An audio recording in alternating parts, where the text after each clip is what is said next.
The Einstein Theory of Relativity by Hendrik A. Lorentz.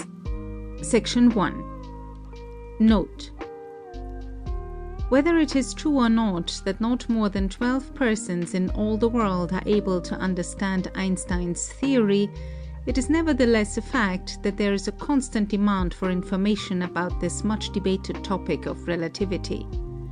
The books published on the subject are so technical that only a person trained in pure physics and higher mathematics is able to fully understand them. In order to make a popular explanation of this far-reaching theory available, the present book is published. Professor Lorentz is credited by Einstein with sharing the development of his theory.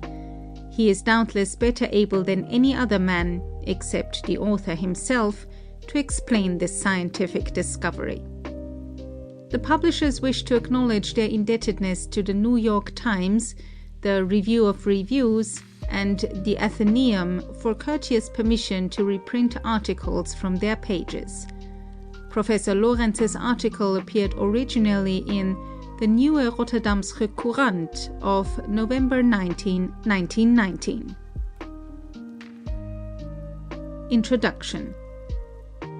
The action of the Royal Society at its meeting in London on November 6th in recognizing Dr. Albert Einstein's theory of relativity has caused a great stir in scientific circles on both sides of the Atlantic. Dr. Einstein propounded his theory nearly 15 years ago. The present revival of interest in it is due to the remarkable confirmation which it received in the report of the observations made during the sun's eclipse of last May to determine whether rays of light passing close to the sun are deflected from their course. The actual deflection of the rays that was discovered by the astronomers was precisely what had been predicted theoretically by Einstein many years since. This striking confirmation has led certain German scientists to assert that no scientific discovery of such importance has been made since Newton's theory of gravitation was promulgated. This suggestion, however, was put aside by Dr. Einstein himself when he was interviewed by a correspondent of the New York Times at his home in Berlin. To this correspondent, he expressed the difference between his conception and the law of gravitation in the following terms. Please imagine the Earth removed, and in its place suspended a box as big as a room or a whole house, and inside a man naturally floating in the center, there being no force whatever pulling him. Imagine further this box being, by a rope or other contrivance, suddenly jerked to one side, which is scientifically termed deform motion, as opposed to uniform motion. The person would then naturally reach bottom on the opposite side. The result would consequently be the same as if he obeyed Newton's law of gravitation, while in fact there is no gravitation exerted whatever, which proves that deform motion will in every case produce the same effects as gravitation. I have applied this new idea to every kind of deform motion and have thus developed mathematical formulas which I am convinced give more precise results than those based on Newton's theory. Newton's formulas, however, are such close approximations that it was difficult to find by observation any obvious disagreement with experience.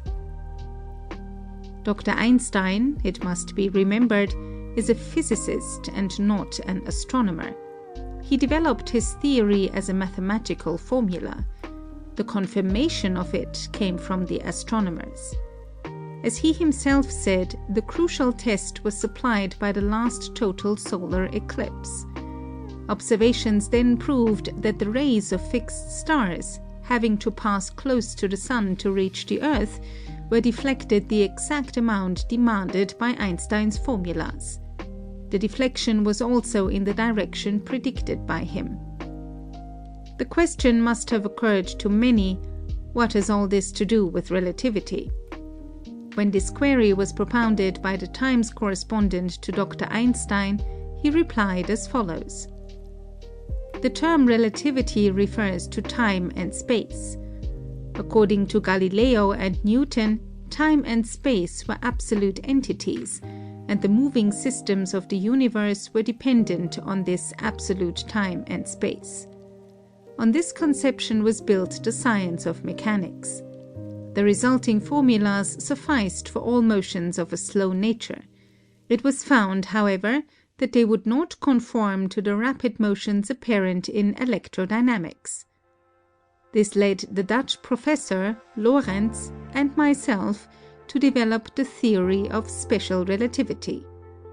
Briefly, it discards absolute time and space and makes them in every instance relative to moving systems. By this theory, all phenomena in electrodynamics, as well as mechanics, hitherto irreducible by the old formulae, and there are multitudes, were satisfactorily explained.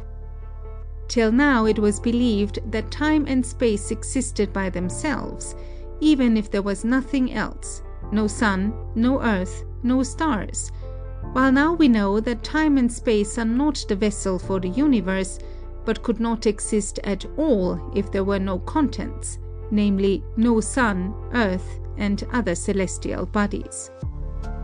This special relativity, forming the first part of my theory, relates to all systems moving with uniform motion, that is, moving in a straight line with equal velocity. Gradually, I was led to the idea, seeming a very paradox in science, that it might apply equally to all moving systems, even of difform motion, and thus I developed the conception of general relativity, which forms the second part of my theory. As summarized by an American astronomer, Professor Henry Norris Russell of Princeton, in the Scientific American for November 29, Einstein's contribution amounts to this. The central fact which has been proved, and which is of great interest and importance, is that the natural phenomena involving gravitation and inertia, such as the motions of the planets, and the phenomena involving electricity and magnetism, including the motion of light, are not independent of one another, but are intimately related, so that both sets of phenomena should be regarded as parts of one vast system embracing all nature. The relation of the two is, however, of such a character that it is perceptible only in a very few instances, and then only to refined observations. Already before the war, Einstein had immense fame among physicists and among all who are interested in the philosophy of science because of his principle of relativity. Clerk Maxwell had shown that light is electromagnetic and had reduced the whole theory of electromagnetism to a small number of equations, which are fundamental in all subsequent work.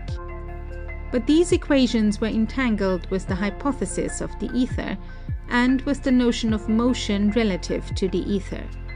Since the ether was supposed to be at rest, such motion was indistinguishable from absolute motion. The motion of the Earth relatively to the ether should have been different at different points of its orbit, and measurable phenomena should have resulted from this difference. But none did, and all attempts to detect effects of motions relative to the ether failed. The theory of relativity succeeded in accounting for this fact, but it was necessary incidentally to throw over the one universal time and substitute local times attached to moving bodies and varying according to their motion. The equations on which the theory of relativity is based are due to Lorentz, but Einstein connected them with his general principle, namely that there must be nothing in observable phenomena which could be attributed to absolute motion of the observer. In orthodox Newtonian dynamics, the principle of relativity had a simpler form, which did not require the substitution of local time for general time. But it now appeared that Newtonian dynamics is only valid when we confine ourselves to velocities much less than that of light. The whole Galileo-Newton system thus sank to the level of a first approximation, becoming progressively less exact as the velocities concerned approached that of light. Einstein's extension of his principle so as to account for gravitation was made during the war, and for a considerable period our astronomers were unable to become acquainted with it, owing to the difficulty of obtaining German printed matter. However, copies of his work ultimately reached the outside world and enabled people to learn more about it. Gravitation, ever since Newton, had remained isolated from other forces in nature. Various attempts had been made to account for it, but without success. The immense unification effected by electromagnetism apparently left gravitation out of its scope. It seemed that nature had presented a challenge to the physicists which none of them were able to meet. At this point, Einstein intervened with a hypothesis which, apart altogether from subsequent verification, deserves to rank as one of the great monuments of human genius. After correcting Newton, it remained to correct Euclid, and it was in terms of non-Euclidean geometry that he stated his new theory. Non-Euclidean geometry is a study of which the primary motive was logical and philosophical. Few of its promoters ever dreamed that it would come to be applied in physics. Some of Euclid's axioms were felt to be not necessary truths, but mere empirical laws. In order to establish this view, self-consistent geometries were constructed upon assumptions other than those of Euclid. In these geometries, the sum of the angles of a triangle is not two right angles, and the departure from two right angles increases as the size of the triangle increases. It is often said that in non-Euclidean geometry, space has a curvature, but this way of stating the matter is misleading, since it seems to imply a fourth dimension, which is not implied by these systems. Einstein supposes that space is Euclidean where it is sufficiently remote from matter, but that the presence of matter causes it to become slightly non-Euclidean. The more matter there is in the neighborhood, the more space will depart from Euclid. By the help of this hypothesis, together with his previous theory of relativity, he deduces gravitation, very approximately, but not exactly, according to the Newtonian law of the inverse square. The minute differences between the effects deduced from his theory and those deduced from Newton are measurable in certain cases. There are, so far, three crucial tests of the relative accuracy of the new theory and the old. 1. The perihelion of Mercury shows a discrepancy which has long puzzled astronomers. This discrepancy is fully accounted for by Einstein. At the time when he published his theory, this was its only experimental verification. 2. Modern physicists were willing to suppose that light might be subject to gravitation, i.e., that a ray of light passing near a great mass like the Sun might be deflected to the extent to which a particle moving with the same velocity would be deflected according to the orthodox theory of gravitation. But Einstein's theory required that the light should be deflected just twice as much as this. The matter could only be tested during an eclipse among a number of bright stars. Fortunately, a peculiarly favorable eclipse occurred last year.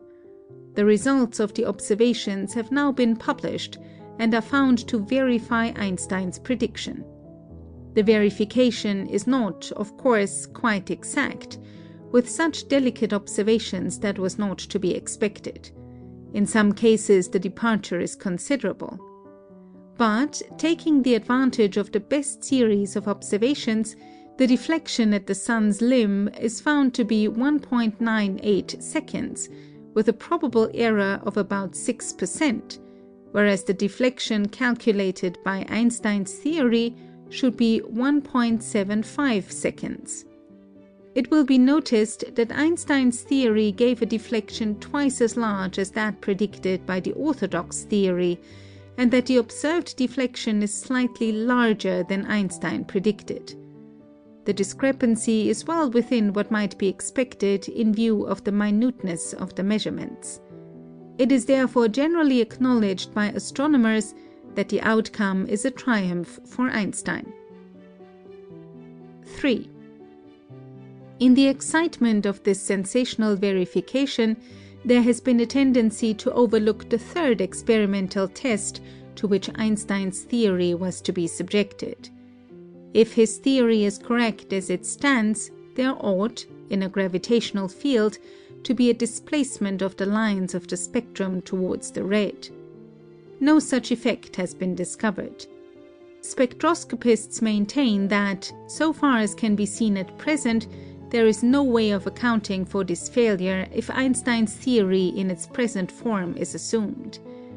They admit that some compensating cause may be discovered to explain the discrepancy, but they think it far more probable that Einstein's theory requires some essential modification. Meanwhile, a certain suspense of judgment is called for. The new law has been so amazingly successful in 2 of the 3 tests that there must be something valid about it, even if it is not exactly right as yet. Einstein's theory has the very highest degree of aesthetic merit. Every lover of the beautiful must wish it to be true. It gives a vast unified survey of the operations of nature, with a technical simplicity in the critical assumptions which makes the wealth of deductions astonishing.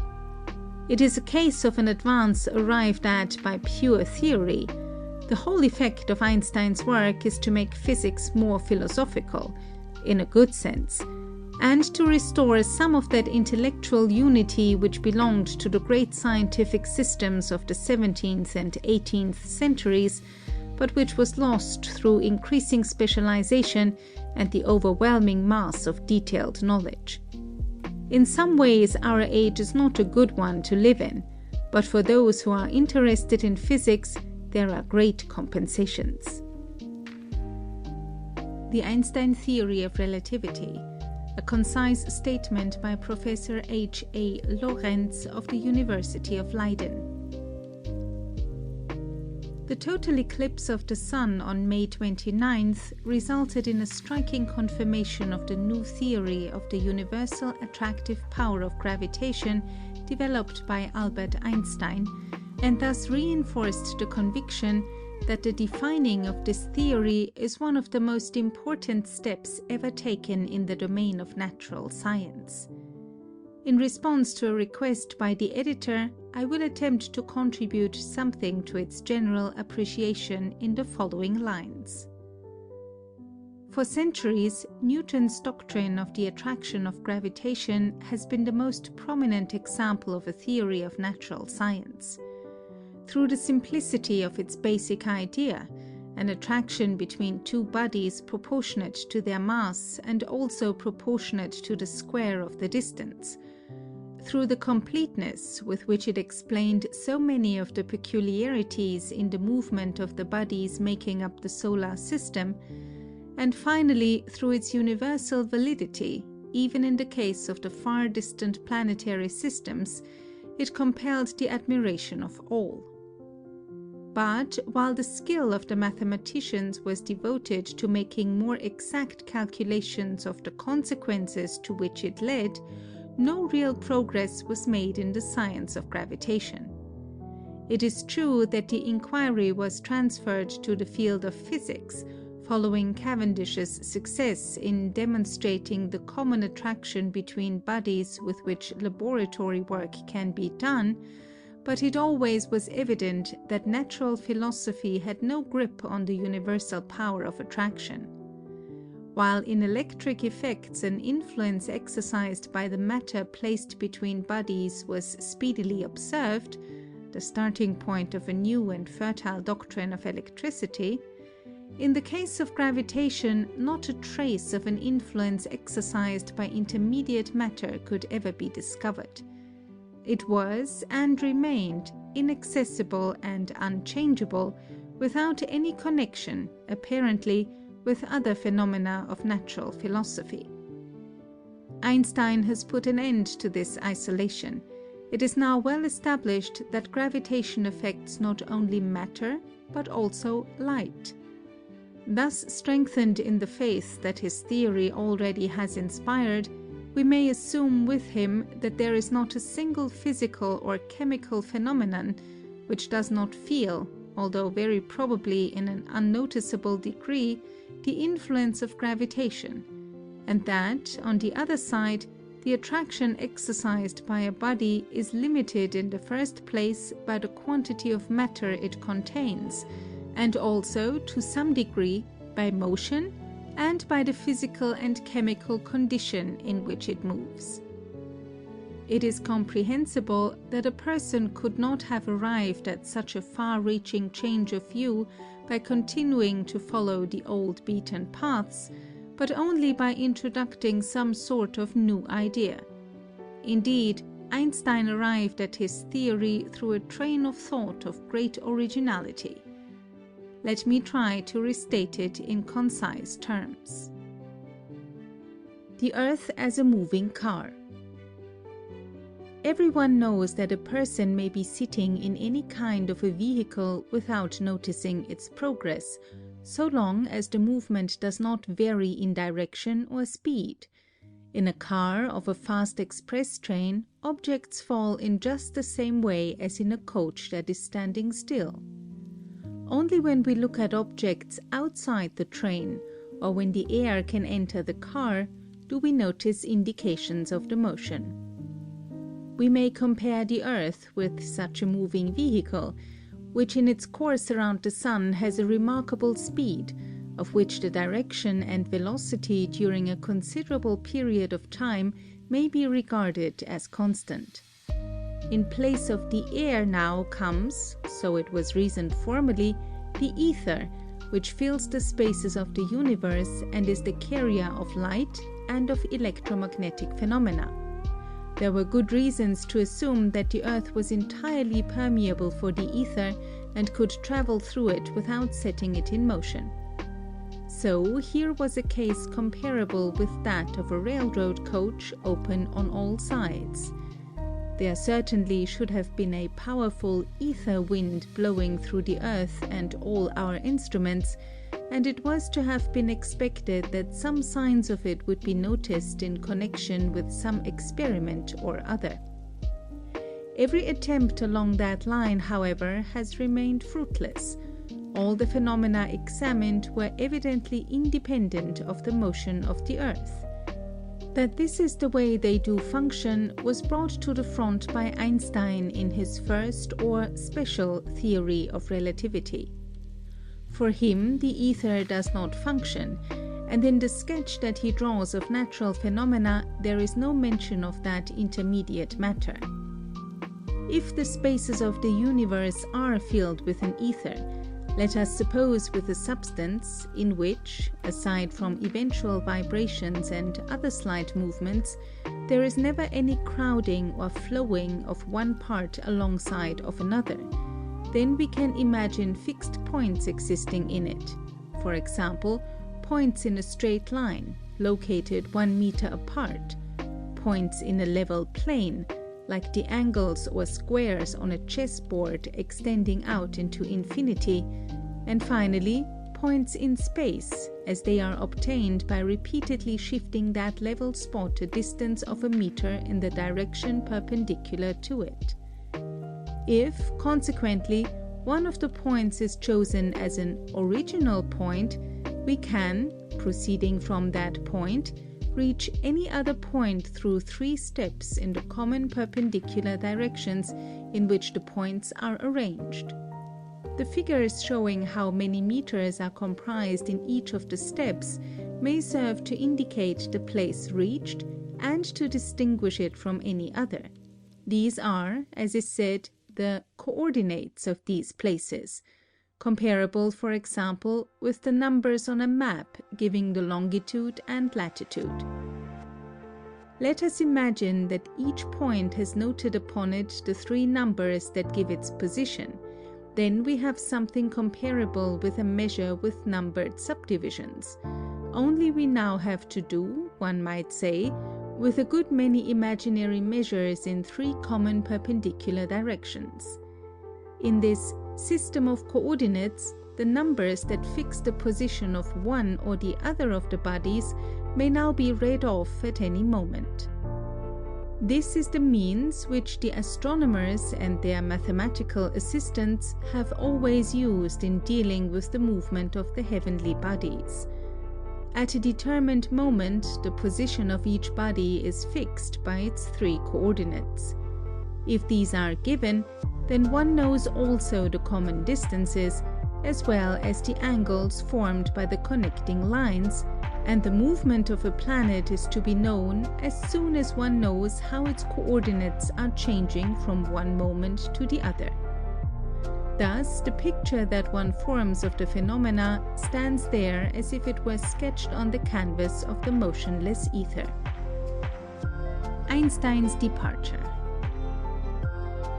Since Einstein has cut loose from the ether, he lacks this canvas, and therewith, at the first glance, also loses the possibility of fixing the positions of the heavenly bodies and mathematically describing their movement, that is, by giving comparisons that define the positions at every moment. How Einstein has overcome this difficulty may be somewhat elucidated through a simple illustration. On the surface of the Earth, the attraction of gravitation causes all bodies to fall along vertical lines, and indeed, when one omits the resistance of the air with an equally accelerated movement, the velocity increases in equal degrees in equal consecutive divisions of time at a rate that, in this country, gives the velocity attained at the end of a second as 981 centimeters, 32.2 feet, per second. The number 981 defines the acceleration in the field of gravitation, and this field is fully characterized by that single number. With its help, we can also calculate the movement of an object hurled out in an arbitrary direction. In order to measure the acceleration, we let the body drop alongside of a vertical measure set solidly on the ground. On this scale, we read at every moment the figure that indicates the height, the only coordinate that is of importance in this rectilinear movement. Now we ask, what would we be able to see if the measure were not bound solidly to the Earth? If it, let us suppose, moved down or up with the place where it is located and where we are ourselves. If in this case the speed were constant, then, and this is in accord with the special theory of relativity, there would be no motion observed at all. We should again find an acceleration of 981 for a falling body. It would be different if the measure moved with changeable velocity. If it went down with a constant acceleration of 981 itself, then an object could remain permanently at the same point on the measure, or could move up or down itself alongside of it with constant speed. The relative movement of the body with regard to the measure should be without acceleration, and if we had to judge only by what we observed in the spot where we were, and which was falling itself, then we should get the impression that there was no gravitation at all. If the measure goes down with an acceleration equal to a half or a third of what it just was, then the relative motion of the body will, of course, be accelerated, but we should find the increase in velocity per second 1/2 or 2/3 of 981. If, finally, we let the measure rise with a uniformly accelerated movement, then we shall find a greater acceleration than 981 for the body itself. Thus we see that we, also when the measure is not attached to the Earth, disregarding its displacement, may describe the motion of the body in respect to the measure always in the same way, that is, as one uniformly accelerated, as we ascribe now and again a fixed value to the acceleration of the sphere of gravitation, in a particular case the value of 0. Of course, in the case here under consideration, the use of a measure fixed immovably upon the Earth should merit all recommendation. But in the spaces of the solar system we have, now that we have abandoned the ether, no such support. We can no longer establish a system of coordinates, like the one just mentioned, in a universal intermediate matter, and if we were to arrive in one way or another at a definite system of lines crossing each other in 3 directions, then we should be able to use just as well another similar system that in respect to the first moves this or that way. We should also be able to remodel the system of coordinates in all kinds of ways, for example by extension or compression. That in all these cases for fixed bodies that do not participate in the movement or the remodeling of the system, other coordinates will be read off again and again is clear. New system or coordinates. What way Einstein had to follow is now apparent. He must, this hardly needs to be said, in calculating definite particular cases, make use of a chosen system of coordinates, but as he had no means of limiting his choice beforehand and in general, he had to reserve full liberty of action in this respect. Therefore, he made it his aim so to arrange the theory that, no matter how the choice was made, the phenomena of gravitation, so far as its effects and its stimulation by the attracting bodies are concerned, may always be described in the same way, that is, through comparisons of the same general form, as we again and again give certain values to the numbers that mark the sphere of gravitation. For the sake of simplification, I here disregard the fact that Einstein desires that also the way in which time is measured and represented by figures shall have no influence upon the central value of the comparisons. Whether this aim could be attained was a question of mathematical inquiry. It really was attained, remarkably enough, and, we may say, to the surprise of Einstein himself, although at the cost of considerable simplicity in the mathematical form.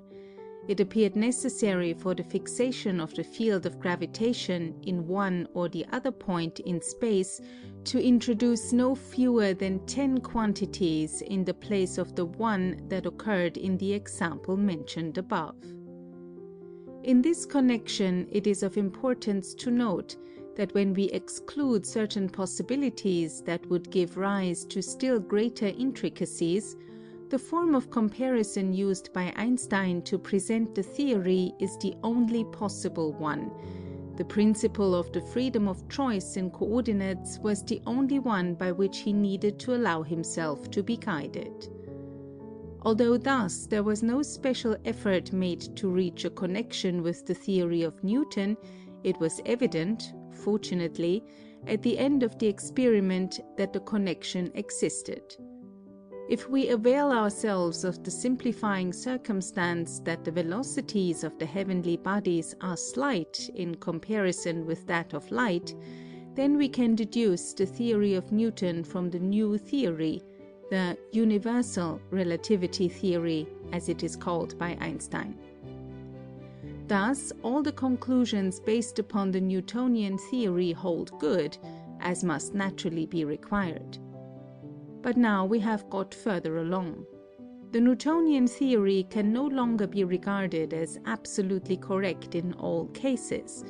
There are slight deviations from it, which, although as a rule unnoticeable, once in a while fall within the range of observation. Now, there was a difficulty in the movement of the planet Mercury which could not be solved.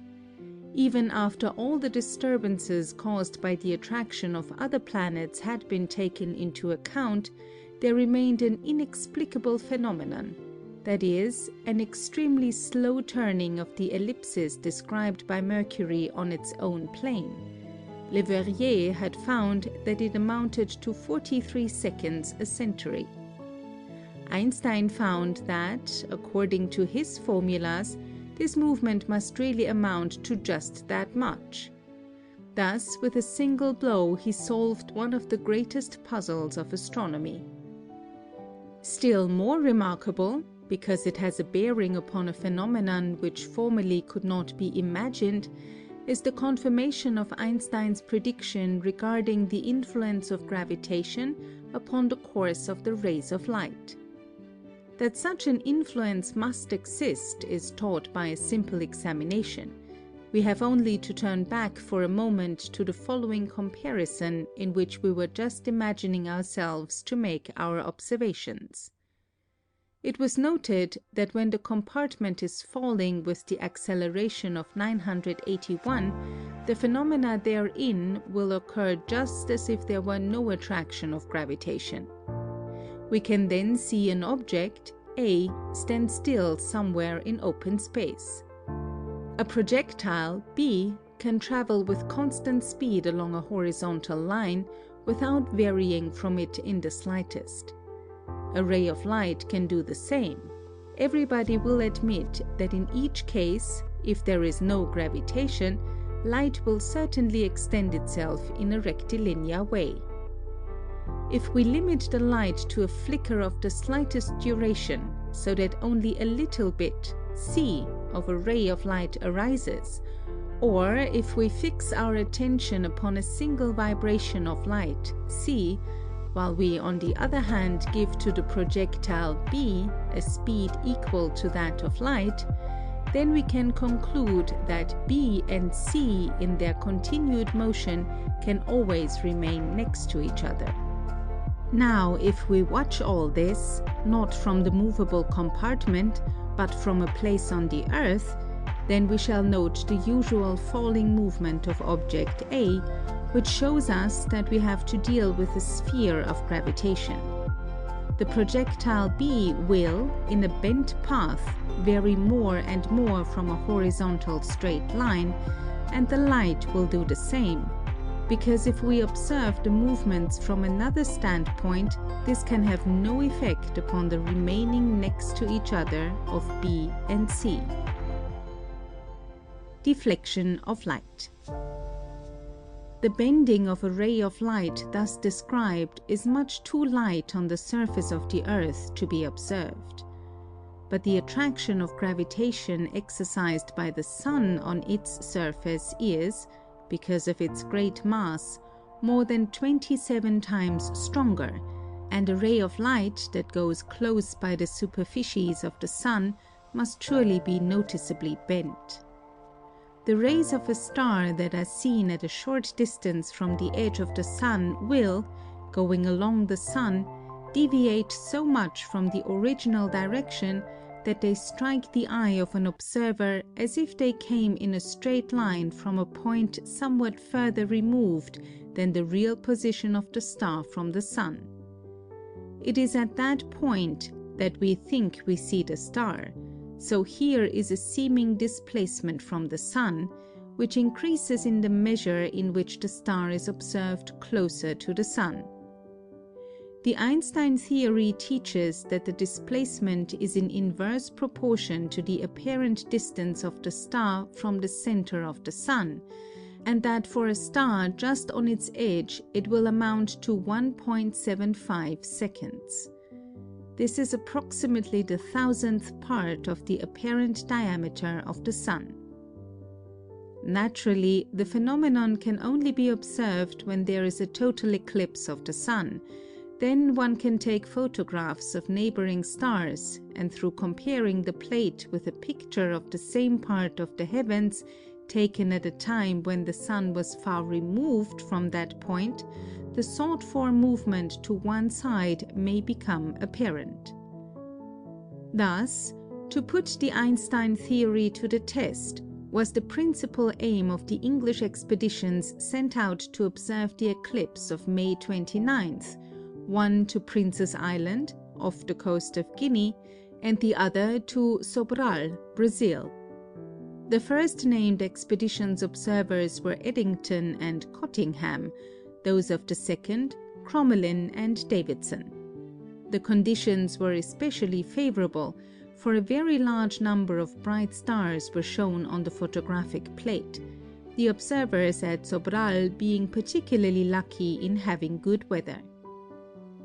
The total eclipse lasted 5 minutes, during 4 of which it was perfectly clear, so that good photographs could be taken.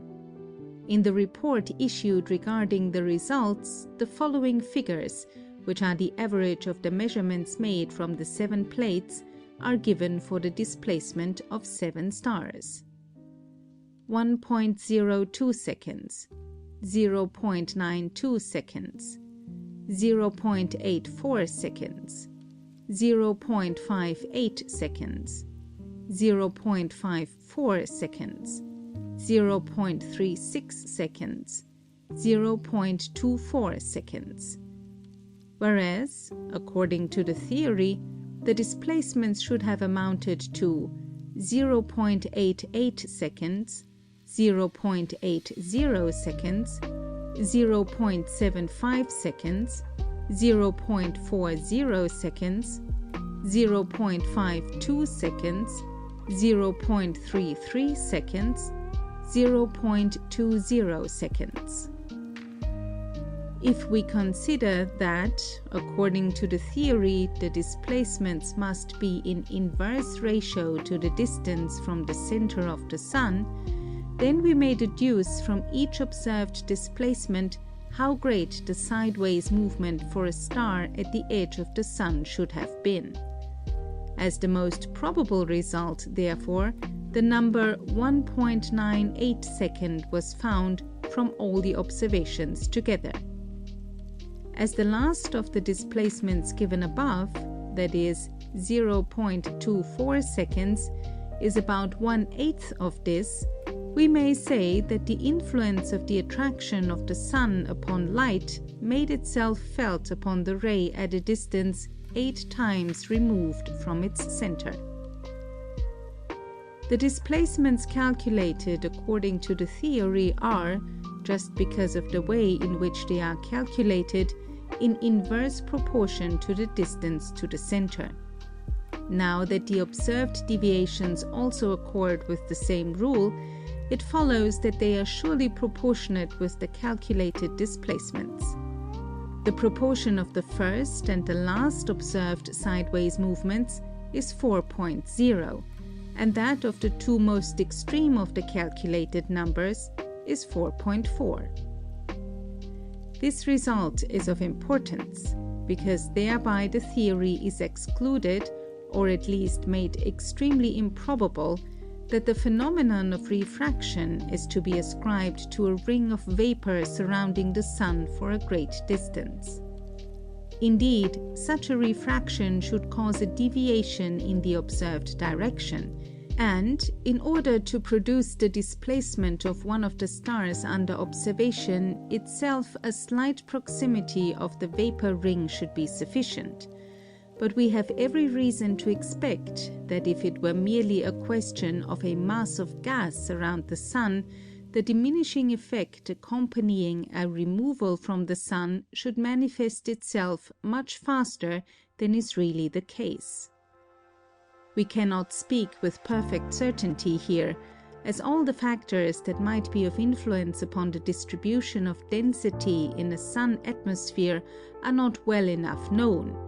But we can surely demonstrate that in case one of the gases with which we are acquainted were held in equilibrium solely by the influence of attraction of the Sun, the phenomenon should become much less as soon as we got somewhat further from the edge of the Sun. If the displacement of the first star, which amounts to 1.02 seconds, were to be ascribed to such a mass of gas, then the displacement of the second must already be entirely inappreciable. So far as the absolute extent of the displacements is concerned, it was found somewhat too great, as has been shown by the figures given above. It also appears from the final result to be 1.98 for the edge of the Sun, that is 13% greater than the theoretical value of 1.75. It indeed seems that the discrepancies may be ascribed to faults in observations, which supposition is supported by the fact that the observations at Princess Island, which, it is true, did not turn out quite as well as those mentioned above, gave the result of 1.64, somewhat lower than Einstein's figure. The observations made with the second instrument at Sobral gave a result of 0.93, but the observers are of the opinion that because of the shifting of the mirror which reflected the rays, no value is to be attached to it. Difficulty exaggerated. During a discussion of the results obtained at a joint meeting of the Royal Society and the Royal Astronomical Society, held especially for that purpose recently in London, it was the general opinion that Einstein's prediction might be regarded as justified, and warm tributes to his genius were made on all sides. Nevertheless, I cannot refrain, while I am mentioning it, from expressing my surprise that, according to the report in The Times, there should be so much complaint about the difficulty of understanding the new theory.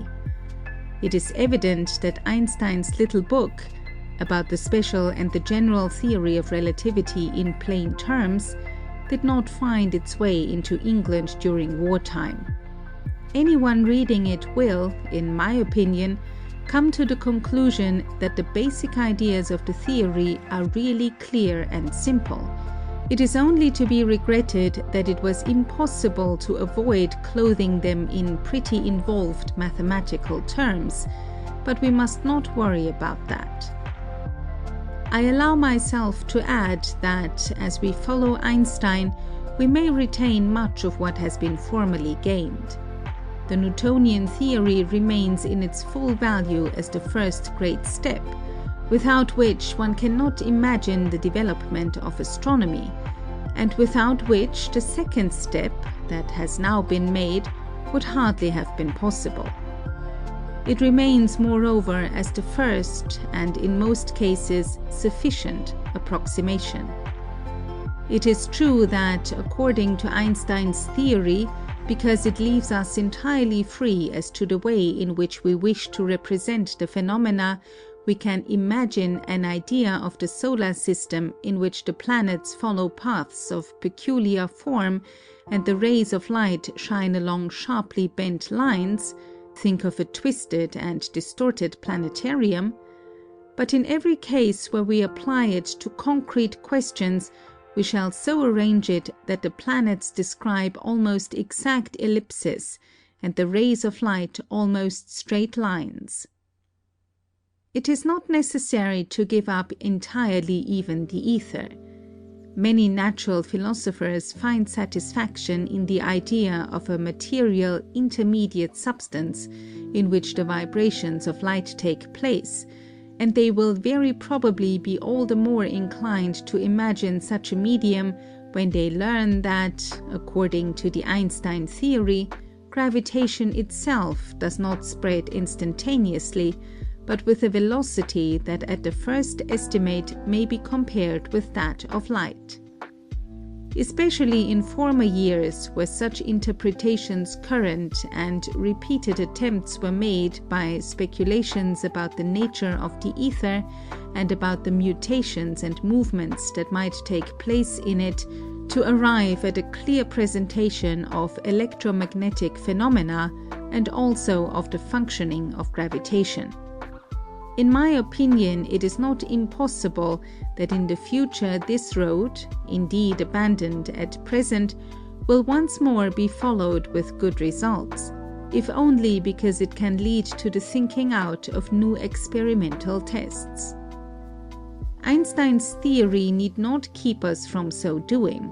Only the ideas about the ether must accord with it. Nevertheless, even without the color and clearness that the ether theories and the other models may be able to give, and even, we can feel it this way, just because of the soberness induced by their absence, Einstein's work, we may now positively expect, will remain a monument of science. His theory entirely fulfills the first and principal demand that we may make, that of deducing the course of phenomena from certain principles, exactly and to the smallest details. It was certainly fortunate that he himself put the ether in the background. If he had not done so, he probably would never have come upon the idea that has been the foundation of all his examinations. Thanks to his indefatigable exertions and perseverance, for he had great difficulties to overcome in his attempts, Einstein has attained the results, which I have tried to sketch, while still young. He is now 45 years old. He completed his first investigations in Switzerland, where he first was engaged in the Patent Bureau at Bern and later as a professor at the Polytechnic in Zurich. After having been a professor for a short time at the University of Prague, he settled in Berlin, where the Kaiser Wilhelm Institute afforded him the opportunity to devote himself exclusively to his scientific work. He repeatedly visited our country and made his Netherlands colleagues, among whom he counts many good friends, partners in his studies and his results. He attended the last meeting of the Department of Natural Philosophy of the Royal Academy of Sciences, and the members then had the privilege of hearing him explain, in his own fascinating, clear, and simple way, his interpretations of the fundamental questions to which his theory gives rise.